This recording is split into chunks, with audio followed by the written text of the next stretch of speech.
E aí, companheiros? Hoje à noite é nossa porta de entrada para o Velho Oeste americano, aquele pedaço lendário e caótico do século XIX onde a lei era mais uma sugestão do que uma regra, e o banho, um luxo reservado aos fracos ou aos muito ricos. Antes de mergulharmos de cabeça nessa aventura, faça um favor a si mesmo. Se gostar do que vai ver, deixe seu like, se inscreva no canal e me conte nos comentários de qual canto do mundo você está assistindo e que horas são aí. Nada como saber que temos uma turma diversificada acompanhando essa jornada. Agora apague as luzes, ligue um ventilador para simular o vento quente do deserto e prepare-se, porque estamos prestes a pisar em um território onde o sol queima, o pó nunca sai da roupa e sua aparência pode ser a diferença entre ser respeitado ou ser alvo fácil.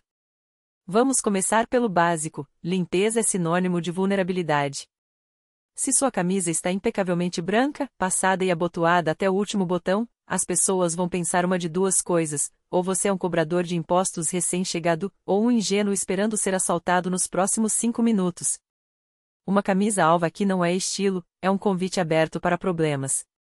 A primeira regra do vestuário no Oeste é simples: vista-se como se tivesse perdido uma briga feia ontem. Se suas roupas não estão rasgadas, remendadas ou manchadas com algo que você nem quer identificar, então ou você é um xerife, um banqueiro ou ainda não entendeu que deveria ter ficado em casa. Bônus se seu casaco cheira a fumaça velha, pólvora ou qualquer coisa que faça os outros torcerem o nariz e mudarem de lado na calçada. Quanto às cores, aposte no visual pós-apocalíptico: tons de terra, marrons desbotados, cinzas e qualquer coisa que pareça ter sido arrastada por uma tempestade de areia. Aparecer com algo chamativo, como um colete azul vivo, é o mesmo que pintar um alvo nas costas. Você vai atrair olhares invejosos, comentários maldosos e, provavelmente, uma bala de algum sujeito que não gosta de quem se destaca. Os sapatos? Esqueça brilho. Botas novas gritam: acabei de chegar da cidade grande e ainda acho que o mundo é um lugar amigável. Os verdadeiros sobreviventes usam botas tão gastas que poderiam ser confundidas com pedras.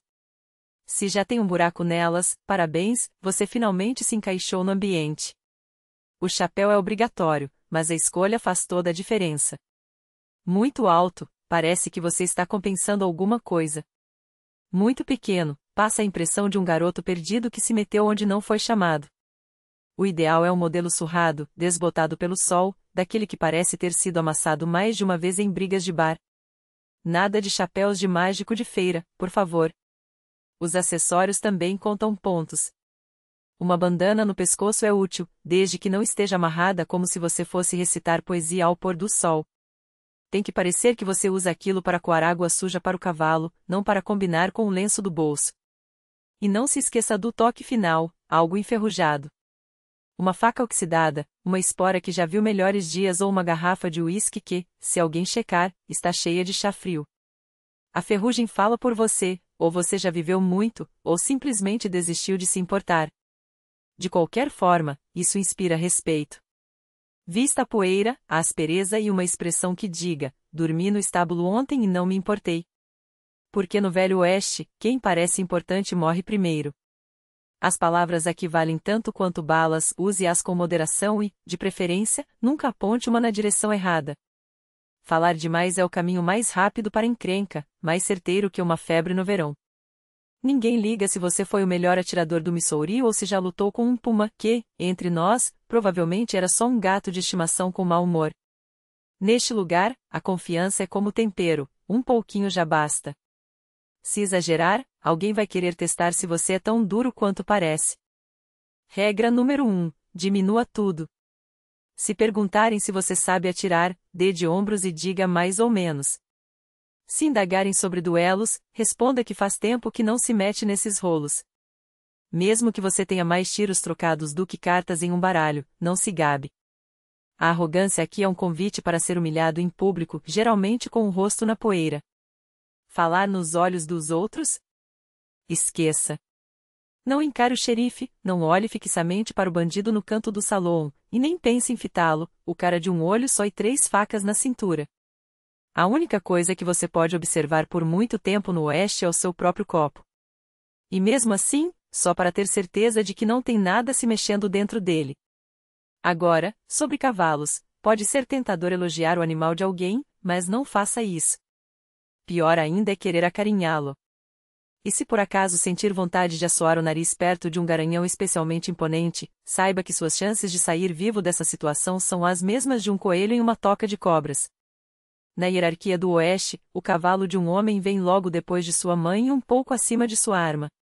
Tocar, flertar ou até mesmo olhar demais é interpretado como desafio ou cantada. Nenhum dos dois termina bem.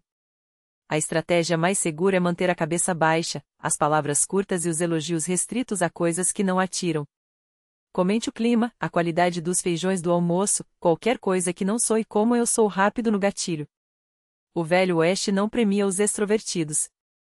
Aqui, quem sai na frente é aquele que entra em um salão, pede uma bebida e sai sem que ninguém lembre do seu nome ou do seu rosto. As cidades do Oeste eram como um jogo de roleta, algumas prosperavam, outras apodreciam sob o peso de sua própria lenda. Escolher a errada não era apenas um incômodo, era uma questão de sobrevivência ou de seus ossos acabarem decorando a lareira de algum salão. Evite lugares que se autoproclamam amovimentados. Isso é código para tiroteios ao meio-dia e enterros antes do jantar. Se a placa da cidade está crivada de balas e o comitê de boas-vindas é um urubu empalhado, vira o cavalo e vá embora. O que você precisa é de um lugar tranquilo, não morto, apenas discreto. Um cantinho onde as pessoas estão cansadas demais para brigar e empoeiradas demais para perseguir você, desde que não faça barulho. Talvez você esteja em busca de emoção e pense, vou tentar a sorte em uma cidade do ouro, daquelas que crescem mais rápido que a criminalidade. Vá em frente, mas saiba que, se sobreviver, pode até ficar rico se lembrar onde enterrou o dinheiro. Esses lugares são fábricas de fortunas e cemitérios de princípios. Ninguém faz perguntas, ninguém guarda nomes. A única coisa que cresce mais rápido que os preços é o número de corpos atrás do salão. Ou então você prefere estabilidade, civilização, lei e ordem, e por isso mira nas cidades onde a ferrovia para, há uma igreja, uma escola e até um prefeito. Soa perfeito, até descobrir que o prefeito é um bêbado, o xerife já levou 2 tiros essa semana e o padre faz bico como croupier. Não existem cidades seguras por aqui. Só aquelas onde você morre mais devagar. Antes de se estabelecer, faça a si mesmo algumas perguntas cruciais. Há mais túmulos do que casas? As pessoas olham nos seus olhos ou já vão buscando algo na cintura quando você entra? A loja local vende caixões ao lado das latas de feijão? Se a resposta para qualquer uma dessas perguntas for sim, siga em frente. No final das contas, a cidade perfeita no Velho Oeste não é aquela com ouro, ferrovia ou romantismo. É aquela onde ninguém repara em você, ninguém pergunta de onde veio e, principalmente, ninguém acha que você é alguém que vale uma bala. Se achava que sobreviver no Oeste pelo menos garantia uma boa noite de sono, lamento informar que você sofre de um otimismo crônico, condição rara e quase desconhecida ao oeste do Mississippi. Dormir aqui não é descanso, é uma roleta russa. Necessário, mas extremamente perigoso. Sim, seu corpo precisa recarregar assim como seu cavalo, mas, diferentemente dele, você não tem olhos nas laterais da cabeça nem patas para chutar quem se aproximar. Suas opções de pernoite se resumem a 3. A primeira, o chão do salão. Ambiente histórico, impregnado de décadas de bebida derramada, dentes quebrados em brigas e, quem sabe, um pouco de sangue seco. Se tiver sorte, dividirá o espaço com 3 tipos bêbados e um cachorro que ou está morto ou só finge para não ser chutado. A segunda opção, uma cama no albergue local. Limpo no papel. Há paredes, talvez até um teto e, se a sorte sorrir, uma estrutura que se assemelha vagamente a uma cama. Mas não se iluda. Cada ronco do quarto ao lado é um potencial duelo de facas às 3 da manhã. Trancar a porta? Sorte a sua se o ferrolho não for feito de papel machê. A maioria das fechaduras por aqui serve apenas para enganar turistas e cobras sonolentas. E então há a terceira alternativa, o ar livre. Natureza, silêncio, perigo, coiotes, bandidos, tempestades que surgem do nada como se Deus estivesse jogando xadrez com o seu destino. Probabilidade de 100% de acordar com algo rastejando sobre você e não é o vento. Pode ser um escorpião com complexo de Napoleão ou um prospetor que achou sua cela mais confortável que a própria cama. Então, o que fazer? Dormir como um guaxinim contar, um olho aberto, a mão na arma e nunca, sob nenhuma circunstância, deitar de costas para a parede. É assim que te roubam em silêncio ou que um garimpeiro bêbado decide que seu colchão de ouro imaginário está exatamente embaixo do seu corpo. Conselho profissional: se ouvir alguém sussurrar seu nome enquanto você está nesse limbo entre o sono e a paranoia, não responda. Pode ser 1. Um fantasma com problemas de limites. 2. Alucinação induzida por feijão estragado. 3. Um vendedor de terras que não existem e que, aliás, já vendeu a mesma parcela para outros 3 otários hoje. A chave é dormir agressivamente. 10 minutos atrás de um barril, 15 na cela enquanto seu cavalo finge saber para onde está indo, 1 hora na cadeia até o xerife perceber que, tecnicamente, você não está preso, só detido pela falta de opções melhores. Água no Velho Oeste não é um direito. É um teste de fé. E Deus, como ela adora falhar com você. Comecemos pelo óbvio: a maioria da água por aqui está tentando te matar. Pode parecer cristalina, pode soar como um ribeirão gentis, mas não se engane, aquele filete cantante carrega mais bactérias do que a tesoura de um barbeiro em dia de epidemia. Poços e córregos eram o Tinder da época, frequentados por cavalos, gado, bandidos, cães vadios e garimpeiros que se banhavam no mesmo lugar desde que Lincoln era vivo. Se você encher sua cantil diretamente da fonte, parabéns, acabou de ingerir a história natural local em dose homeopática. Com sorte, seu estômago é teimoso o suficiente para ignorar. Poderia ferver, se tivesse fogo, uma panela e 10 minutos de paz, o que, no Oeste, é tão provável quanto encontrar um unicórnio ensinando latim. Então, a maioria simplesmente bebia e torcia para os órgãos internos serem mais obstinados que a própria morte. Claro, se você é rico ou simplesmente sem juízo, há sempre o uísque. Tecnicamente não hidrata, na verdade, desidrata, mas queima tão forte que você esquece que estava com sede. É a lógica do fronteiriço: mascarar os sintomas, ignorar a causa. Chuva? Uma bênção ambígua. Ou não vem nunca, ou chega de repente e leva embora seu burro, seu chapéu e metade da sua dignidade. Coletar em um balde é uma ótima ideia, até você acordar com um esquilo fazendo natação olímpica dentro dele. Algumas cidades tinham poços. Tinham. Secavam, desabavam ou eram envenenados, acidentalmente ou não, durante disputas por terra, gado ou porque alguém insultou o ensopado da vizinha.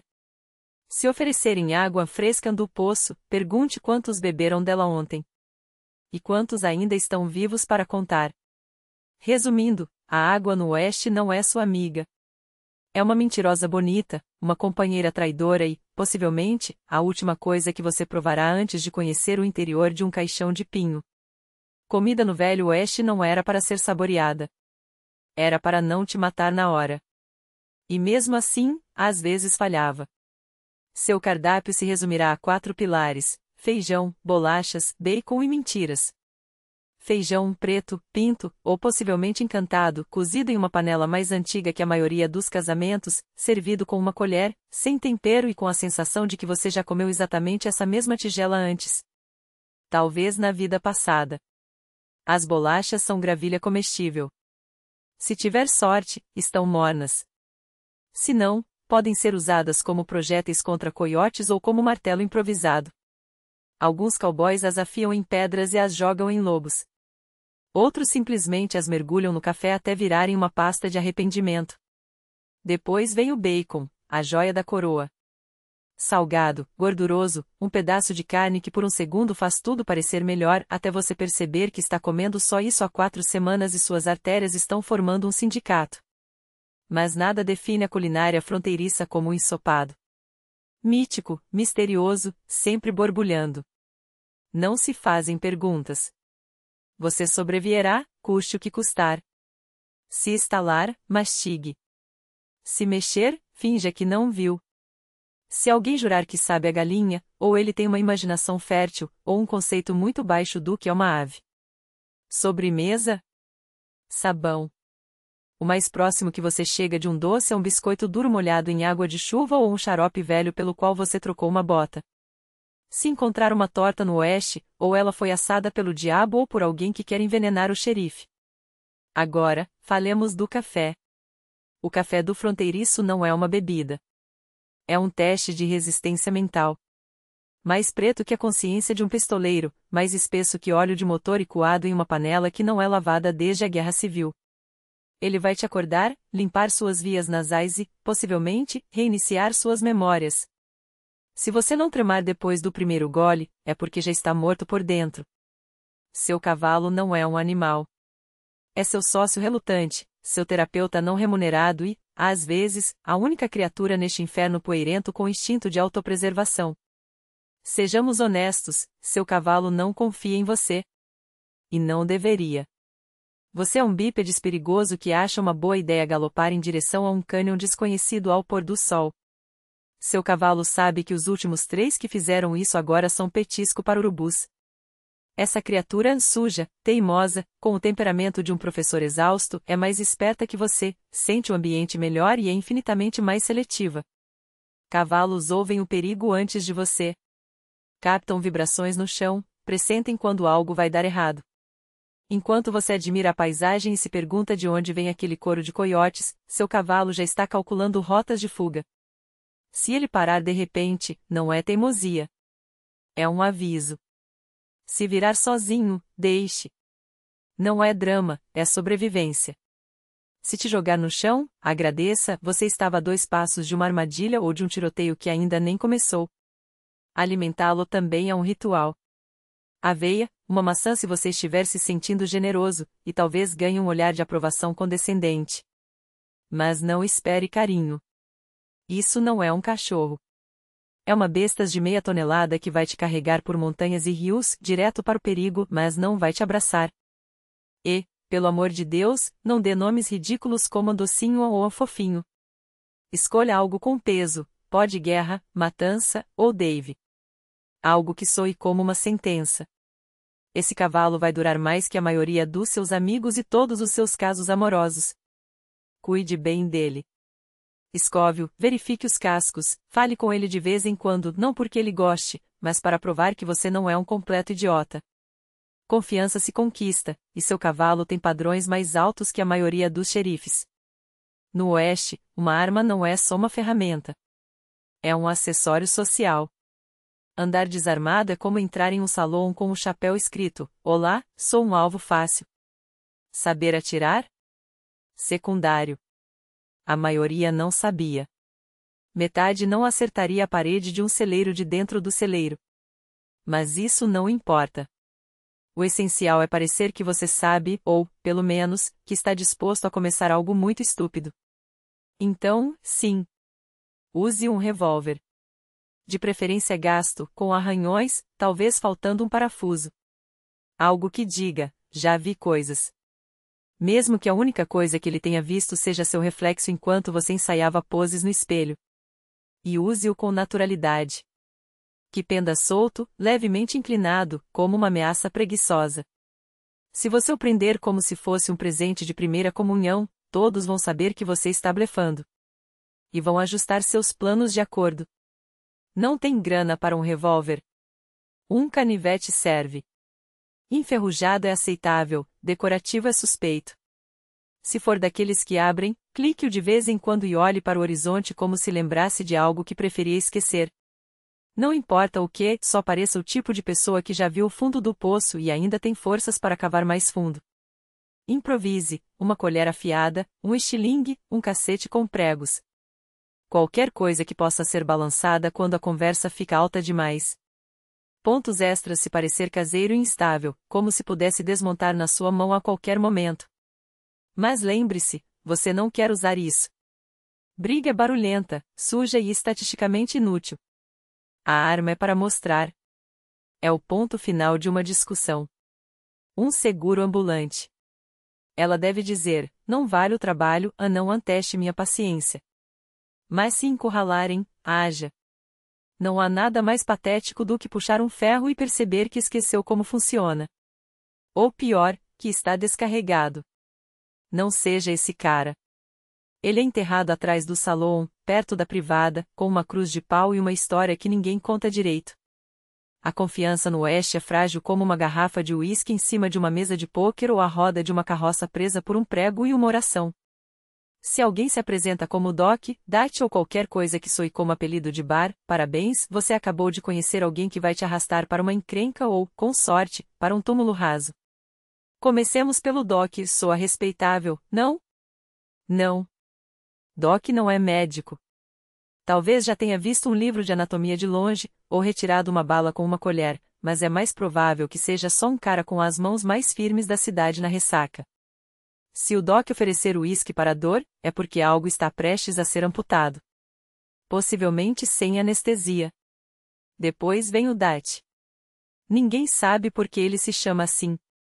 Não é holandês, não fala holandês, mas sempre tem um plano. E esse plano sempre termina com você se escondendo num celeiro enquanto o Dat some com seu cavalo, seu dinheiro e um pedido de desculpas que soa ensaiado. Nunca siga o Dat, especialmente se ele começar uma frase com: "Aqui está o que a gente vai fazer com o Dust." Esse cara ganhou o apelido porque não toma banho desde que a pólvora foi inventada. Conhece cada atalho, cada truque e cada cartaz de procurado com o próprio rosto. É simpático, demais simpático. Oferece feijão, lenha, até cuida do seu burro. Mas pisque os olhos, e ele some com suas botas, sua espingarda e um bilhete de uma palavra: obrigado. Regra básica: se alguém se apresenta por um apelido, assuma que ele veio ou de uma longa ficha criminal ou de uma briga de bar tão memorável que ninguém mais o chama pelo nome. Confie só em quem dá o nome completo e se corrige nervoso quando você o encurta, porque aqui apelido é moeda. E qualquer um chamado Whisky Pet, Rattlesnake Joe ou Sweet Lou já matou alguém, ou está prestes a convencer você de que matou. Então sorria, acene e durma com um olho aberto. E se Doc, Dat e Dush aparecerem juntos? Deixe o fogo aceso, pegue os feijões e corra. No Oeste Selvagem, jogos de azar não eram só diversão. Eram rituais onde todos fingiam conhecer as regras até alguém puxar um revólver. Comecemos pelo faro, o jogo mais popular nos salões e também o menos compreendido. Envolve cartas, apostas e muito grito. As regras são simples: perca devagar ou perca rápido. De qualquer jeito, seu dinheiro vai parar no mesmo lugar, no fundo de uísque de alguém. Você acha que joga pôquer bem? Faro é o primo caótico do pôquer, criado por lobos e especializado em agressão passiva. É rápido, tem gíria própria e geralmente é bancado por um dealer que é ao mesmo tempo encantador e, muito provavelmente, um vigarista.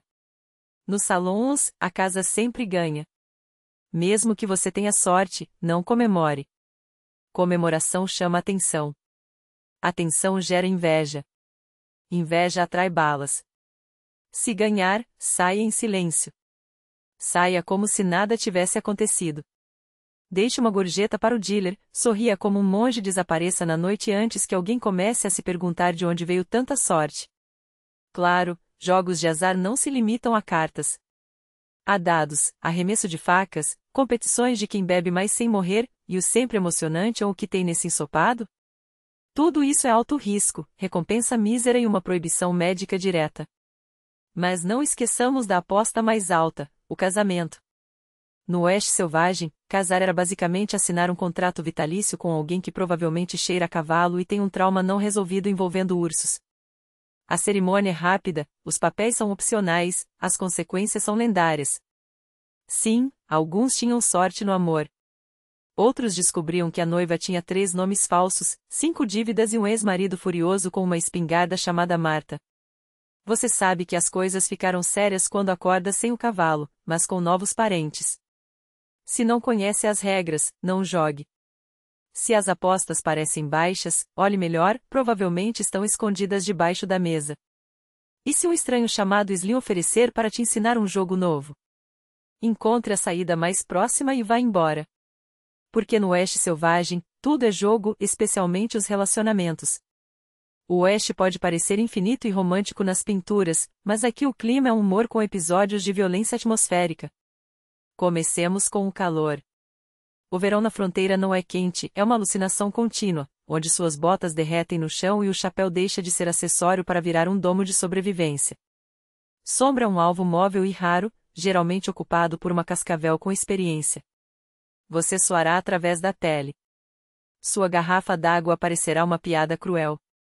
E não importa quanto beba, nunca sentirá hidratação real, só uma umidade superficial e uma ansiedade profunda. Depois vem o vento, que não só sopra como lixa. Joga areia nos dentes, no café, na alma, encontra a única pele exposta e a arranca sem piedade. Os locais chamam isso de brisa, o que é tão gentil quanto chamar uma estampida de passeio. Mas espere, não esqueçamos da chuva, evento raro e suspeito. Quando chega, não pinga educadamente. Desaba com fúria bíblica, transformando a terra em sopa e sua barraca em uma fonte. Os burros entram em pânico. Você descobre que suas botas são à prova d'água na mesma proporção que uma esponja, e então vem o inverno. A neve no oeste não é fofa nem pitoresca. É uma assassina silenciosa. Aparece sem aviso, soterra tudo e transforma sua rotina em um drama de sobrevivência. A água congela, os dedos ficam dormentes, você começa a dar nomes às lenhas para fazer companhia. Conselho: nunca confie no céu azul. É uma armadilha. Você sai pensando, que dia lindo, e atrás de você vem um raio, granizo ou um tornado de campo que quer seu chapéu e talvez sua alma. Aqui o clima não é para aproveitar, é para resistir. O sol queima, o vento descasca, a chuva zomba. Sua roupa nunca é a certa, seu equipamento sempre está molhado, e seu humor nem sempre depende das condições. Os filmes mentem. No oeste selvagem, ninguém grita "estou saindo daqui", e some no crepúsculo com uma trilha sonora dramática. Sabe o que acontece com quem faz isso? É perseguido. Ou, pior, lembrado. Os verdadeiros mestres vão embora como fantasmas. Sem discursos de despedida, sem contato visual, sem último drink no bar. Eles pagam a conta com antecedência, acenam para ninguém em particular e desaparecem no horizonte como alguém com dívidas, segredos e um instinto de autopreservação bem desenvolvido. Ficar muito tempo em um lugar é um risco. Quanto mais você permanece, maior a chance de alguém decidir que você parece com o tipo de pessoa que... A morte de Alexandre, o Grande, como se o país fosse um prêmio de guerra a ser administrado por generais ambiciosos e seus herdeiros ainda mais ambiciosos. E ambição, como você já deve saber, é apenas outro nome para sangue derramado com elegância. Os Ptolomeus não eram exceção. Eles se casavam entre si para manter o sangue puro, o que, na prática, significava que a loucura e a genialidade andavam de mãos dadas, como dois pistoleiros bêbados saindo de um salão ao amanhecer. A família de Cleópatra era um jogo de xadrez onde as peças se moviam sozinhas, traindo, envenenando e sorrindo enquanto faziam isso. Seu pai, Ptolomeu XII, era um homem que governava com a mesma firmeza com que um coiote segura um frango, com garras afundadas, mas sempre olhando por cima do ombro. Ele tinha o hábito desagradável de ser deposto pelo próprio povo, coisa que acontece quando você cobra impostos como se fosse um bandido e governava como se fosse um deus menor, mas com muito menos carisma. Cleópatra aprendeu cedo que coroas não são presentes, são empréstimos. E o juro é pago em lealdade, traição ou, no pior dos casos, com a própria cabeça. Aos 18 anos, ela já falava 9 línguas, incluindo o egípcio, algo que seus antepassados gregos consideravam abaixo de sua dignidade, e entendia algo que poucos reis entendiam: poder não vem de espadas, vem de palavras. Uma palavra certa no ouvido certo valia mais que um exército. Uma promessa sussurrada na hora certa valia um trono. E um silêncio calculado? Isso valia uma dinastia. Quando seu pai morreu, ou foi ajudado a morrer, dependendo de quem você perguntava, ela deveria dividir o trono com o irmão mais novo, Ptolomeu XIII, um garoto de 10 anos com o QI de um móvel bonito e a ambição de um escorpião. Os conselheiros do palácio, aqueles mesmos que sorriam enquanto afiavam as facas, decidiram que uma mulher não poderia governar sozinha. Cleópatra sorriu de volta. Ela sabia que homens subestimam mulheres da mesma forma que jogadores de pôquer subestimam um adversário que não olha para as cartas, como se fossem amadores, quando na verdade estão prestes a perder tudo. Então ela fez o que qualquer pessoa sensata faria: sumiu. Não como um covarde, mas como um fantasma que escolhe a hora de aparecer. Exilada na Síria, ela reuniu um exército não com ouro, embora isso ajudasse, mas com algo muito mais raro: paciência. Enquanto seu irmão e seus conselheiros se afogavam em intrigas e vinho barato, ela esperava. Porque no jogo do poder, quem corre atrás da glória geralmente tropeça nela. Quem espera, escolhe o momento certo para pisar. E quando Júlio César chegou ao Egito, perseguindo Pompeu como um credor atrás de um devedor, Cleópatra não perdeu tempo com cerimônias. Ela não enviou mensageiros, não escreveu cartas cheias de floreios. Ela se enrolou em um tapete ou em um saco de linho, dependendo de qual historiador você acredita, e se deixou levar até os aposentos de César como se fosse um presente. Ou uma armadilha. Ou ambos. Porque ela sabia que homens como César não se impressionam com joias ou títulos. Eles se impressionam com audácia. E nada é mais audacioso do que uma rainha que se entrega nas mãos do inimigo como se fosse uma mercadoria, sabendo que, no final, será ela quem definirá o preço. Quando o tapete foi desenrolado, não havia uma súplica, não havia lágrimas. Havia uma mulher que olhou para César e disse, sem palavras: você veio até aqui perseguindo um homem morto. Eu sou a razão pela qual você deveria ficar. E assim, com um gesto que era metade cálculo, metade teatro, Cleópatra não apenas recuperou seu trono. Ela o transformou em um império. Porque no fim das contas, o verdadeiro poder não está em ser lembrado. Está em fazer com que os outros esqueçam que alguma vez pensaram em se opor a você. E ela não veio para ser tolerada. Veio para ser temida. Os Ptolomeus eram herdeiros de Alexandre, mas governavam como uma dinastia de sombras, gregos de sangue, egípcios de fachada e disfuncionais até a medula, como só as famílias reais sabem ser. Imagine um lar onde o incesto é política de Estado e o veneno, tempero do jantar. Esse era o legado que Cleópatra herdou. E entre todos os punhais afiados naquela mesa, o dela era o mais letal. Seu pai, Ptolomeu XII, o flautista, preferia composições musicais a composições de governo. Subornou Roma com tanta voracidade que quase esvaziou os cofres do Egito, até que uma revolta popular o expulsou como um músico fugindo de um incêndio. Cleópatra tinha apenas 11 anos quando viu, pela primeira vez, como um trono pode desmoronar. E guardou cada detalhe. Mas o que a diferenciava não era apenas o instinto de sobrevivência. Ao contrário de seus antepassados, que se contentavam em ser governantes gregos em terra estrangeira, ela aprenderá a língua egípcia. Falava com o povo em seus próprios termos, se apresentava como a encarnação de Ísis e devorava conhecimentos de astronomia e farmacologia. Não estava sendo preparada para reinar. Estava sendo forjada para sobreviver aos inimigos. Dentro dos muros do palácio, assistiu a um mestrado em paranoia política. Irmãos traíam irmãs, tios envenenavam sobrinhos, e os servos mantinham a cabeça baixa e a língua presa. Cleópatra caminhava aquele ninho de víboras com os olhos bem abertos. Não esperava herdar um reino. Aprendia a tomá-lo. Em um mundo que esperava das mulheres silêncio e sorrisos, ela já ensaiava discursos. Não queria ser a esposa de um faraó. Queria ser o faraó. E quando o Egito tremia à beira de uma guerra civil e as ambições de Roma cresciam como sombras ao entardecer, a menina criada no caos preparava-se para se tornar a tempestade. Em 51 a.C., com a morte do pai, Cleópatra VII, sim, a Cleópatra foi coroada co-governante ao lado de seu irmão-marido, Ptolomeu XIII, um garoto de 10 anos. Bem-vindos à árvore genealógica dos Ptolomeus, menos um tronco familiar, mais um emaranhado de incesto e assassinatos. Ela tentou, desde o início, impor sua autoridade. Seu rosto apareceu nas primeiras moedas, um gesto simbólico: este é o meu império agora. Mas os conselheiros, leais aos regentes do jovem rei, tinham outros planos.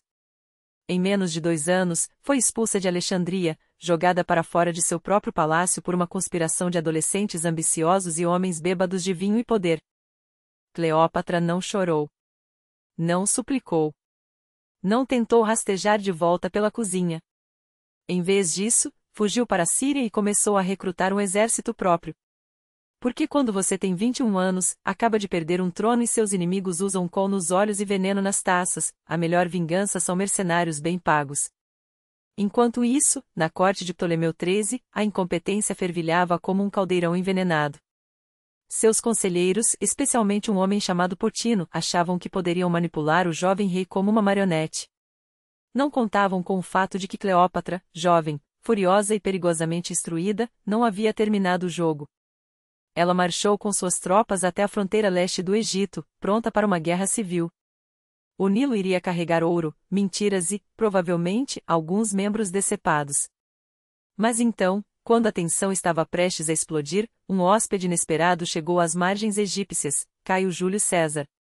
O general romano perseguia seu rival, Pompeu, e descobriu que os conselheiros de Ptolomeu, em um gesto de diplomacia inquestionável, haviam presenteado César com a cabeça de Pompeu antes mesmo de ele desembarcar.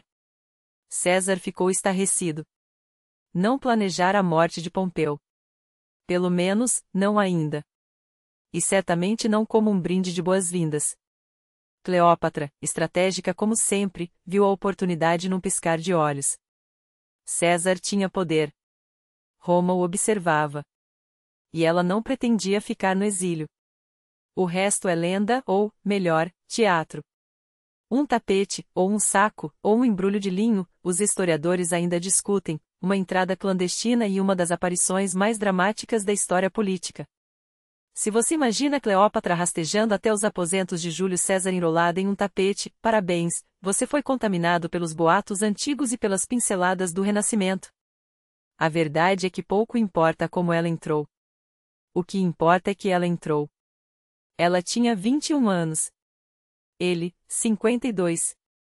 Acabará de vencer uma guerra civil, estava exausto, politicamente explosivo e, provavelmente, sem paciência para dramas palacianos. Mas Cleópatra sabia exatamente que tipo de homem era César e, mais importante, de que império ele vinha. Roma admirava a astúcia, idolatrava a audácia e não resistia a uma boa história. E ela estava determinada a se tornar essa história. Após sua primeira conversa, César não estava apenas interessado. Estava fascinado. Tão fascinado que permaneceu em Alexandria, declarou neutralidade na guerra civil entre Cleópatra e seu irmão e, silenciosamente, começou a apoiá-la em tudo o que importava. Ptolomeu XIII, do outro lado do Nilo, fervia de raiva, provavelmente se perguntando por que César jantava com sua irmã enquanto ele, o rei, ficava com o exército cada vez mais impaciente. A guerra estourou. As forças de Ptolomeu sitiaram o palácio, iniciando a Guerra Alexandrina. Por meses, César, com um pequeno contingente romano, resistiu em uma cidade estrangeira, defendendo o palácio ao lado dos partidários de Cleópatra. Em certo ponto, ordenou que parte do porto de Alexandria fosse incendiada para garantir suprimentos e, acidentalmente, queimou uma parcela da grande biblioteca. A história, como sempre, paga um preço pelos grandes homens. Finalmente, os reforços chegaram. As tropas de Ptolomeu foram derrotadas. O jovem rei afogou-se no Nilo, arrastado para baixo pelo peso de sua própria armadura. Cleópatra, livre do irmão-marido, tornou-se novamente a única governante. Claro, pela tradição ptolemaica, teve que se casar com outro irmão, Ptolomeu XIV, de 12 anos, que representava ainda menos ameaça do que um gato dormindo ao sol. Ela governava. Ele não atrapalhava. César permaneceu em Alexandria por meses. Uns diziam que estava encantado. Outros, que era estratégico. Mas Cleópatra deu à luz Cesarião, o pequeno César, e o apresentou publicamente como herdeiro de Júlio. Se César o reconheceu em privado, ninguém sabe. Mas no Egito, Cleópatra garantiu que todos soubessem, Roma lhe dera um filho. O Egito tinha um príncipe. E ela acabará de reescrever o futuro. Quando a poeira da guerra alexandrina assentou, Cleópatra controlava o Egito com mão de ferro. Mas um trono não era suficiente. Suas ambições iam além das areias e das pirâmides. Ela queria que Roma a conhecesse. Que a admirasse. Que, talvez, temesse um pouco seu nome. Em 46 a.C., Cleópatra chegou a Roma e, é claro, não veio em silêncio. Veio em uma barca dourada, com um séquito que ofuscava o sol e fazia a elite romana segurar o coração. Ao seu lado, o pequeno Cesarião, cuja própria existência era uma provocação, afinal, Júlio César já tinha um herdeiro oficial em Roma, o jovem Otaviano.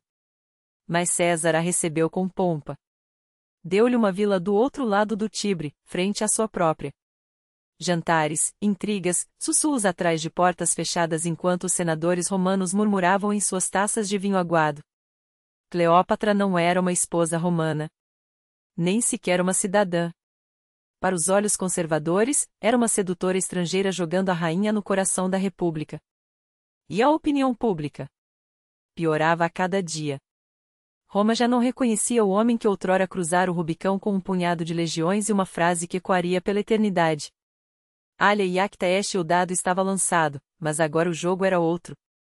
César, o general que conquistara a Gália com disciplina de ferro, transformará-se em um imperador de púrpura, entronizado entre cortinas de ouro, a brincar de faraó com uma rainha que trazia no sangue o veneno e o mel das dinastias ptolomaicas.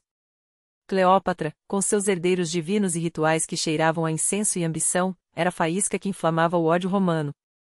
Para os puristas da República, ela encarnava o pesadelo máximo, uma monarquia disfarçada de sedução, onde o poder se vestia de linho fino e delineador nos olhos.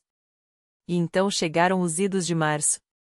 No ano 44 a.C., as adagas dos senadores daqueles mesmos que juravam salvar Roma cravaram-se em Júlio César 23 vezes, no próprio Senado, como se cada golpe fosse um veredicto: nenhum homem será rei. Cleópatra ainda estava em Roma quando o corpo de César foi cremado, e de repente ela se viu sozinha, sem escudo, sem aliados, com um filho que o Senado poderia muito bem declarar bastardo perigoso. Não houve cortejo fúnebre para ela. Não houve lágrimas públicas. A rainha do Nilo fugiu como uma sombra, de volta a Alexandria, de volta ao reino que de fato governava. Mas não voltou de mãos vazias. Levava consigo Cesarião, o filho de César, a prova viva de uma linhagem que Roma preferiria apagar. E mais do que isso, levava uma narrativa. No Egito, ela não hesitou. Proclamou o menino não apenas herdeiro de César, mas seu legítimo sucessor, como se o sangue do ditador pudesse, por si só, desafiar os decretos de um Senado enfurecido. Que Roma discutisse. Que Otaviano rangesse os dentes. Cleópatra já sobrevivera a um terremoto político, agora preparava o Egito para um futuro em que sua dinastia, não a de Roma, dominaria o Mediterrâneo. Pelo menos, esse era o plano. Após o assassinato de César, Roma virou um moinho de ambições trincando ossos. De um lado, Otaviano, jovem, calculista, e para azar de todos oficialmente nomeado herdeiro de César no testamento que ninguém esperava. Do outro, Marco Antônio, o general veterano, carismático até embriaguez, com legiões que o adoravam e um apetite por vinho e escândalos que fariam um sátiro corar. Cleópatra observava tudo de Alexandria, como uma jogadora de xadrez que move as peças com unhas pintadas de púrpura. Em 41 a.C., Antônio a convocou a Tarso. Oficialmente, para que ela explicasse sua suposta lealdade aos inimigos de César. Poderia ter enviado um pergaminho.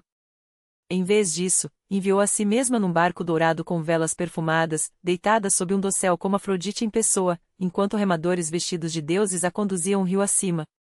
Não era diplomacia. Era teatro. E Antônio, amante de espetáculos e de taças que nunca esvaziavam, caiu como um gladiador ferido. Em poucos dias, o interrogatório virou cortejo. Antônio esqueceu as acusações e tornou-se seu amante, seu aliado, seu peão num tabuleiro onde Cleópatra sempre jogava 3 lances à frente. Ele a seguiu até Alexandria como um cão de caça atrás de uma leoa, e lá passaram o inverno em banquetes que duravam dias, onde o vinho corria mais do que o bom senso. Não era apenas paixão. Era estratégia. Cleópatra não seduzia um homem, ela amarrava o poder de Roma aos interesses do Egito. Os gêmeos Alexandre Hélio e Cleópatra Selene nasceram dessa união, seguidos por Ptolomeu Filadelfo. Agora ela tinha uma dinastia com sangue romano. Enquanto isso, Antônio repudiava oficialmente sua esposa romana e irmã de Otaviano num gesto que era menos divórcio e mais declaração de guerra. Se existissem jornais de papiro na época, as manchetes explodiriam: general romano abandona Roma por rainha estrangeira. Mas Cleópatra não queria apenas um amante. Queria um império. Antônio lhe concedeu terras de Chipre, partes da Síria, pedaços da Arábia como se fossem joias num colar. Para Roma, parecia que ele estava desmembrando a república em presentes de Natal para sua amante oriental. Para Cleópatra, era vitória.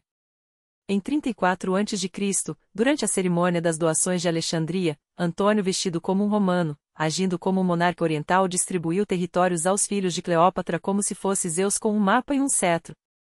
Cesarião foi coroado rei dos reis. Os gêmeos receberam a Armênia e a Média. O pequeno Ptolomeu, a Síria e a Cilícia. E Cleópatra tornou-se rainha dos reis não só do Egito, mas de terras que Roma considerava suas. O público delirou. O Senado romano ferveu. Isso não era gratidão. Era um ultimato. Para Otaviano, não era romance, era traição. A imagem era devastadora: um general romano, embriagado por uma rainha estrangeira, distribuindo províncias a bastardos enquanto se afogava em vinho e promessas em um palácio que cheirava a lótus e revolta. Otaviano, mestre da propaganda, soube aproveitar o momento. Lançou uma campanha de difamação: Antônio, um traidor; Cleópatra, a serpente que o controlava. Até leu em voz alta no Senado o testamento de Antônio convenientemente obtido, possivelmente forjado, onde o general pedia para ser enterrado em Alexandria, ao lado de sua amada. Escandaloso. Perfeito. Exatamente o que Roma precisava ouvir. A guerra era inevitável. Otaviano não declarou guerra a Antônio. Declarou guerra a Cleópatra, um golpe de gênio. Ao transformar o conflito em uma batalha entre Roma e uma invasora estrangeira, ele evitava que a luta parecesse mais uma guerra civil sangrenta. Cleópatra não recuou. Enviou navios, prata, soldados. Em 32 a.C., ela e Antônio marcharam juntos contra as forças de Otaviano. Já não eram apenas amantes. Eram aliados militares, unidos por uma causa ou por uma ilusão. Mas os rumores os perseguiam como moscas: traição, deserção, arrogância de quem se acreditava divino. Cleópatra apostara tudo: seu trono, seus filhos, sua dinastia. A questão agora não era se os deuses favoreciam o amor ou o império. Era se eles favoreciam ela. Soiler, Roma raramente escolhe os que amam. O erro estratégico a seguiu como uma sombra. Cleópatra abandonou sua frota em Actium, transformando uma batalha naval em um desastre humilhante. Seus soldados, deixados para trás, renderam-se a Otaviano sem resistência. A guerra, na prática, já estava perdida. Roma havia vencido. A rainha e seu general voltaram para Alexandria não como conquistadores, mas como fugitivos, com a derrocada estampada em seus rostos. Dentro dos muros da cidade que um dia brilhou como a joia do mundo antigo, Cleópatra tentou segurar as rédeas do poder com mãos trêmulas. Fortificou as portas, enviou emissários, talvez até sussurrasse para si mesma sobre um plano B: entregar Antônio a Otaviano em troca de sua própria sobrevivência, de seus filhos, de um último suspiro de dignidade. Mas nada funcionava. As legiões de Otaviano avançavam, implacáveis, e desta vez não havia tapetes vermelhos, nem discursos inflamados, nem segunda chance. O império que ela tecerá com fios de ouro e ambição desfiava-se como linho ao vento. Marcos Antônio, outrora o mais temido general de Roma, agora era um homem quebrado. Sua armadura de orgulho estava rachada, seus soldados ou mortos, ou traidores. Boatos circulam como veneno, que Cleópatra negociava às escondidas com Otaviano, oferecendo sua coroa e a cabeça de Antônio como moeda de troca pela vida dos filhos.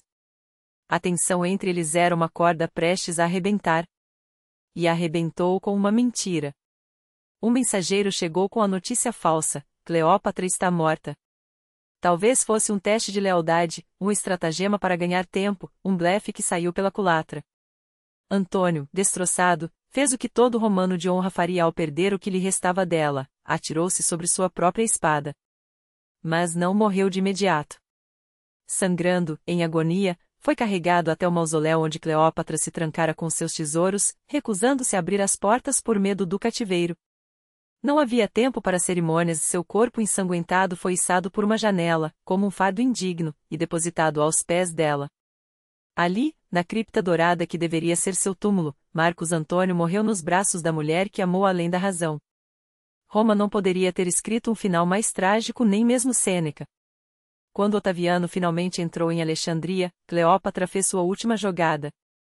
Vestiu-se em púrpura real, como uma deusa, como uma rainha, na esperança de que seu esplendor ainda pudesse dobrar a vontade de um homem que nunca se dobrara a ninguém. Mas Otaviano não era César. Não era Antônio. Era frio, calculista, um mestre em transformar derrotas alheias em capítulos de sua própria glória. Ele tomou seus filhos, anexou seu reino e deixou claro: ela seria arrastada por Roma em correntes, um troféu vivo da vitória do Ocidente sobre o Oriente decadente. Cleópatra conhecia o destino das rainhas derrotadas. Sua irmã Arsinoé já havia marchado naquela procissão de humilhação, acorrentada. Ela não repetiria o espetáculo.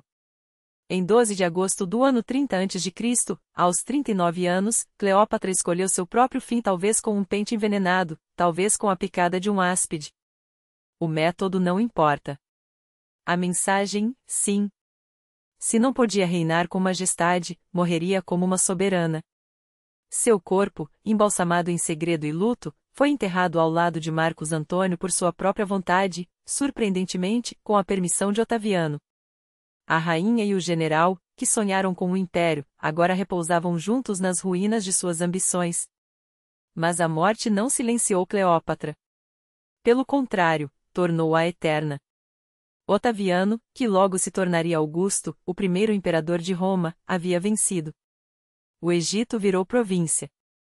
Cesarião, seu filho com Júlio César, foi executado em silêncio. Os demais foram levados acorrentados a Roma, criados pela irmã de Antônio, Otávia, como reféns de um sistema que os odiava. A história é cruel. E justa. Porque Cleópatra recusou-se a desaparecer. Não em estátuas a maioria foi destruída ou reaproveitada, mas nas narrativas. Na propaganda romana, ela era a sedutora perversa, a serpente que corrompeu homens nobres. Na arte, uma rainha exótica, adornada de joias, com um áspide na mão. Na literatura, trágica, romântica, perigosa. Às vezes, tudo ao mesmo tempo. A Cleópatra real, porém, era mais complexa.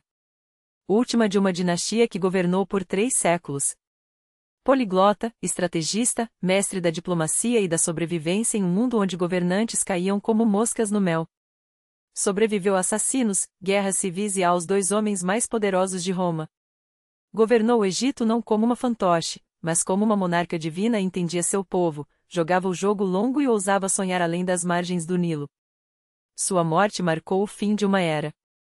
Com ela, o Egito nunca mais teria um faraó de sangue nativo. Os templos calaram. Os hieróglifos apagaram. Mas Cleópatra astuta, brilhante, irresistível permaneceu. Porque algumas rainhas não precisam de coroa para reinar. Os homens podiam ser frios, as mulheres calculistas. E ainda assim, todos desempenhavam seus papéis, porque em Roma até o casamento era teatro. Quando a peça cansava, o divórcio era mera formalidade. Se você era um romano respeitável em busca de esposa, o amor raramente estava na lista. Em vez disso, procurava algo mais prático, fertilidade, laços familiares e um nome digno. Um bom temperamento era um bônus, como descobrir que seu escravo pessoal também sabia cantar. Entre a elite romana, os casamentos eram frequentemente arranjados quando a noiva ainda era uma criança. Um pai podia prometer a filha aos 10 ou 12 anos, e o casamento se consumava logo após a primeira menstruação. Por que tanta pressa? Porque na sociedade romana, quanto mais cedo você entregasse a filha, mais rápido ela começaria a gerar herdeiros legítimos do sexo masculino, o que, francamente, era o objetivo principal. O que mais pesava na escolha de uma noiva? Primeiro, a linhagem. Um nome nobre podia elevar instantaneamente suas perspectivas políticas. Casar com a filha de um senador ou de um ex-cônsul não era apenas um passo adiante, era um movimento de xadrez. Segundo, a fertilidade. Os romanos queriam esposas capazes de parir muitos filhos, de preferência homens. O Estado até aprovava leis para incentivar mulheres com 3 ou mais descendentes. Augusto, o eterno engenheiro social, instituiu a Lex Iulia e a Lex Papia Popapaeia, oferecendo benefícios fiscais e direitos sucessórios às mães prolíficas. O útero romano era, literalmente, política de Estado. Terceiro e não menos importante, o dote. A riqueza acompanhava a noiva, e quanto maior fosse, mais atraente o casamento. Algumas famílias usavam o matrimônio para lavar fortunas e consolidar propriedades. Você não se casava apenas com uma mulher, você se casava com suas terras, seus escravos e sua prata. E a opinião da noiva? Às vezes era considerada, especialmente nos casamentos sine manu, onde mulheres da elite podiam ter alguma liberdade. Ela podia recusar a união se a família permitisse, mas, na maioria das vezes, era uma peça no tabuleiro de mármore, movida estrategicamente, com a única exigência de sorrir. A beleza, é claro, ajudava. Uma filha bem cuidada, de pele clara, dentes alvos e modales impecáveis, tinha mais chances. Mas beleza sem linhagem ou dote era tão útil quanto fama no Instagram sem dinheiro. No fim, a esposa romana era escolhida pelo que podia oferecer ao lar, não ao coração. E quando ela entrava nesse lar, as expectativas eram estratosféricas. Em Roma, os casamentos não eram eventos íntimos, sussurrados sob oliveiras. Eram espetáculos públicos, contratos sociais vestidos de lã branca e subtextos políticos. Uma união romana misturava ritual religioso, negociações familiares e recepções da alta sociedade, onde a noiva ficava entre a bênção e a moeda de troca. O processo começava com o sponsio, os noivados formais, selados com um aperto de mão ou até um documento escrito. Os pais combinavam, as testemunhas assentiam, e a futura noiva frequentemente tinha pouco a dizer. O noivo geralmente estava em seus 20 ou 30 anos, a noiva, no início da adolescência. Nada como começar uma aliança para a vida sem nem ter terminado a infância. O grande evento, as nuptiae, acontecia com toda a pompa e sem nenhum sino. A noiva vestia uma túnica branca, a túnica recta, amarrada com o nó de Hércules, símbolo de fertilidade, ao mesmo tempo, um desafio a ser desatado. Seu cabelo era dividido por uma lança, uma referência aos valores militares romanos, e trançado em 6 tranças, cobertas por um véu vermelho sangue, o flameum. Ela parecia mais uma sacerdotisa prestes ao sacrifício do que uma jovem mulher. A cerimônia podia ser religiosa, com farreatil, com pão sagrado, 10 testemunhas e um sacerdote, ou puramente civil, dependendo do status social e das preferências das famílias. De qualquer forma, o simbolismo era abundante, e a logística, impecável. Não se tratava apenas de 2 pessoas, tratava-se de 2 domus. E todos sabiam disso. Após as formalidades, a noiva era raptada dos pais em um gesto teatral, ecoando o lendário rapto das Sabinas. Carregada sobre o limiar da nova casa, recebia saudações com fogo e água, símbolos da vida doméstica. Então começava o banquete nupcial, que podia ser modesto ou obscenamente luxuoso, dependendo de quantos senadores precisavam ser impressionados. Presentes eram trocados, brindes eram feitos. E o casal, que até então mal havia trocado algumas palavras, devia começar uma nova vida com eficiência romana. Nenhuma lua de mel, nenhum período para se conhecerem. Apenas dever, expectativas familiares e contas do dote. Quando as grinaldas murchavam e os convidados se retiravam, começava o verdadeiro casamento silencioso, atrás das paredes do domus, onde o espetáculo dava lugar à rotina. Mas não confunda o silêncio com o tédio. Um lar romano era uma mina imperial, e o casamento, uma negociação diária entre poder, obrigação e sobrevivência. Para os casais da elite, a casa era o centro da atividade política e social.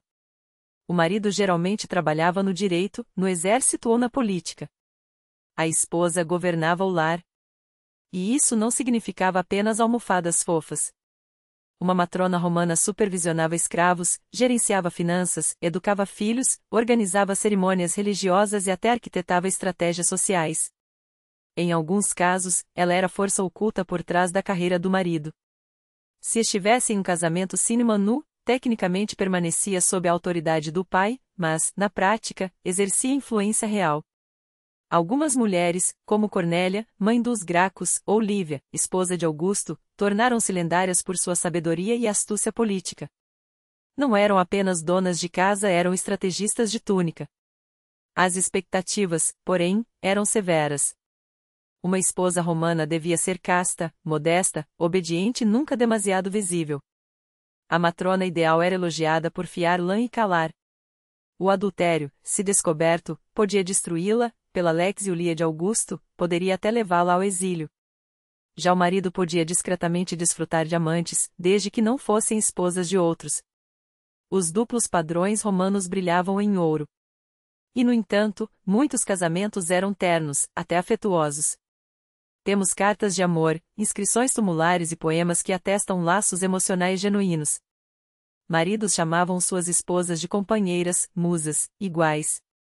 Uma lápide diz simplesmente: ela viveu comigo 40 anos sem uma única briga, o que ou é profundamente romântico ou completamente inventado.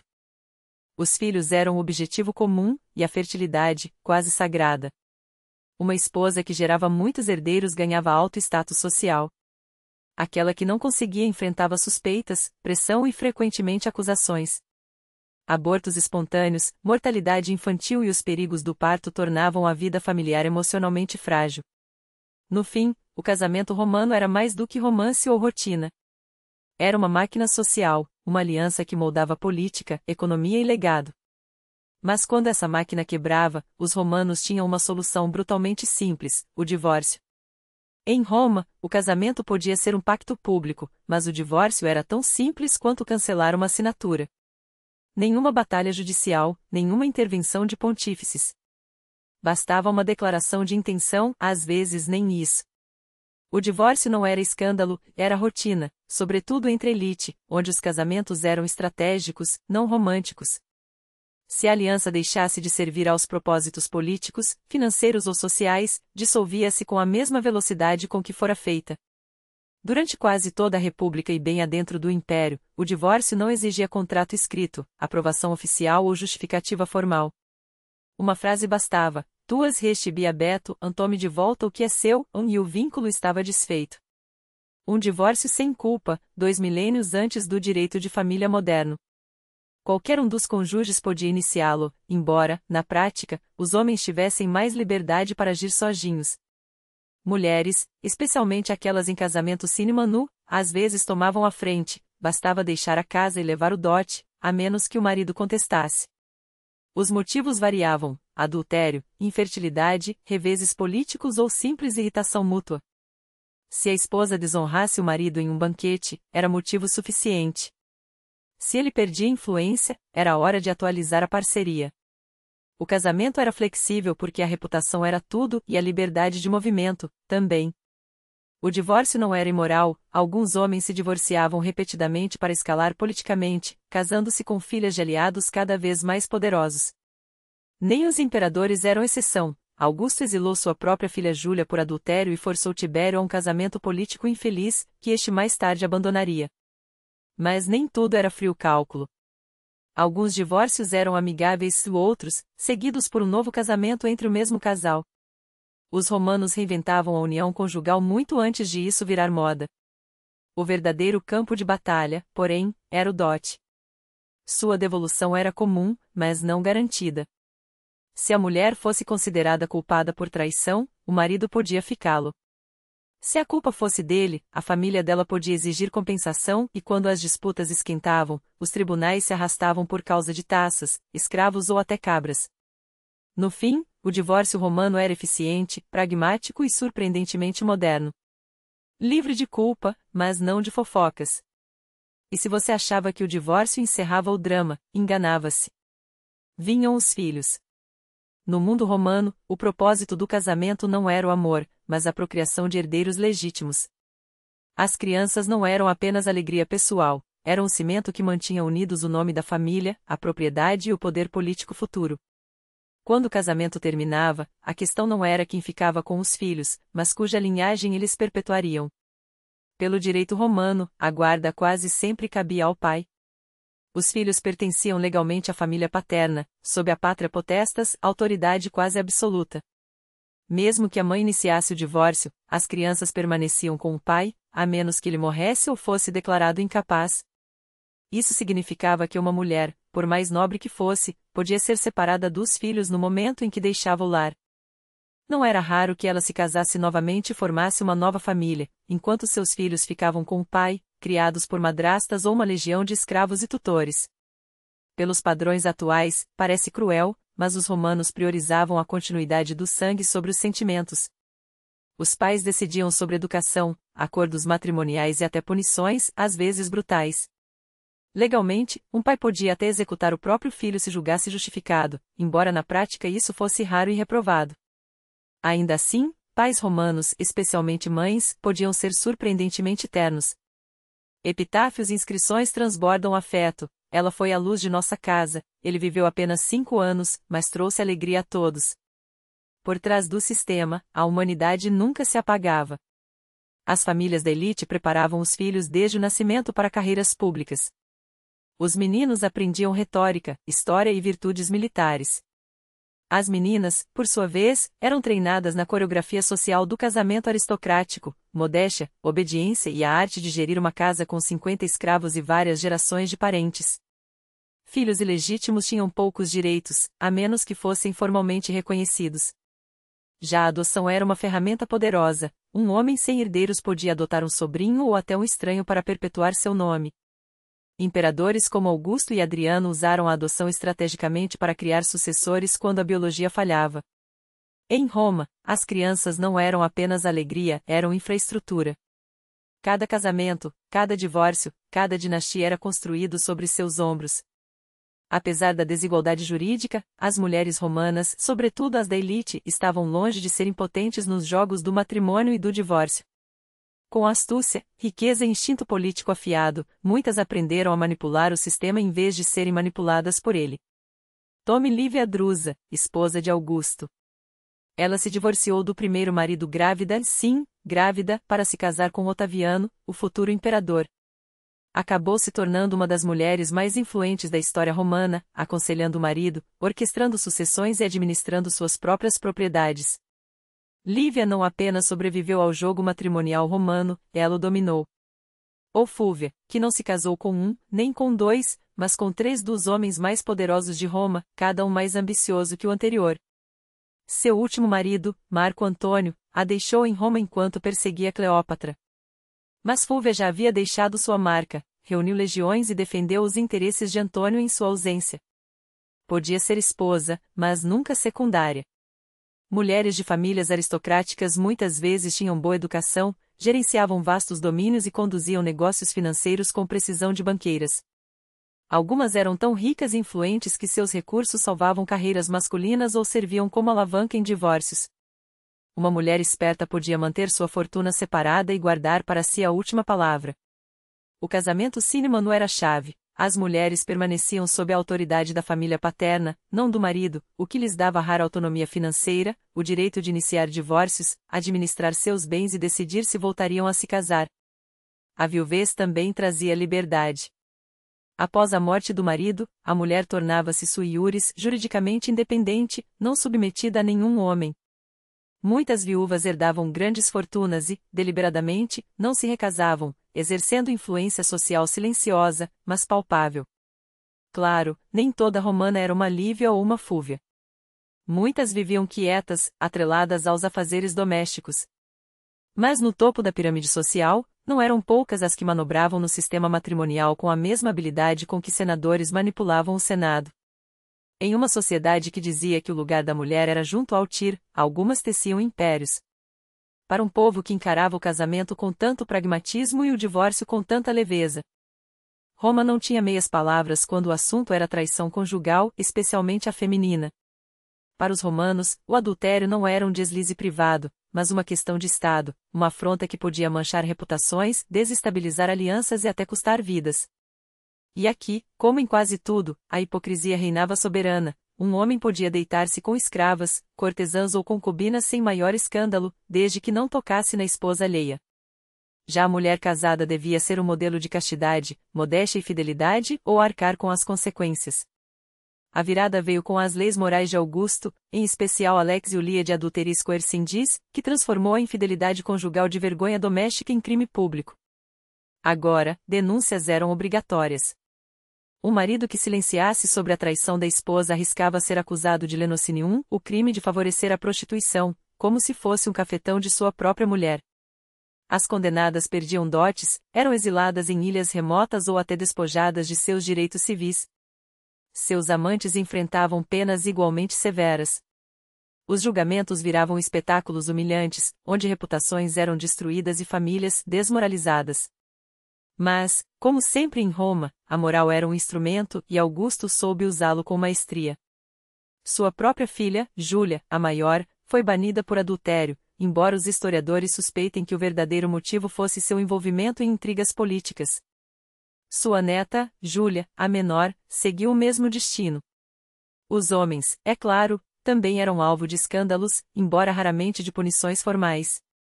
Figuras públicas como Marco Antônio, cujo caso com Cleópatra se tornou lendário, eram ridicularizadas, difamadas e, não raro, politicamente arruinadas. Satiristas como Juvenal e Marcial não poupavam nem homens nem mulheres em seus versos ácidos sobre a lascívia romana. No entanto, muitos casos passavam impunes. A privacidade era um luxo raro, os boatos moeda corrente, e os inimigos políticos espreitavam cada passo em falso.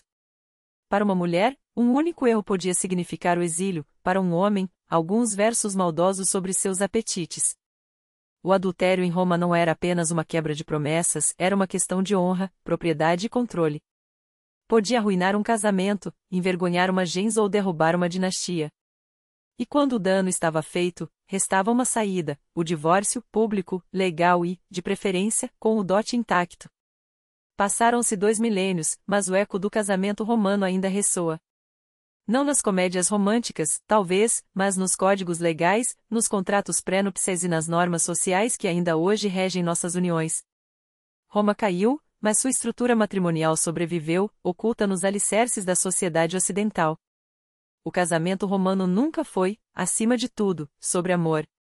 Era sobre status, herança e ordem social. E, no entanto, muitos de seus mecanismos são assustadoramente modernos.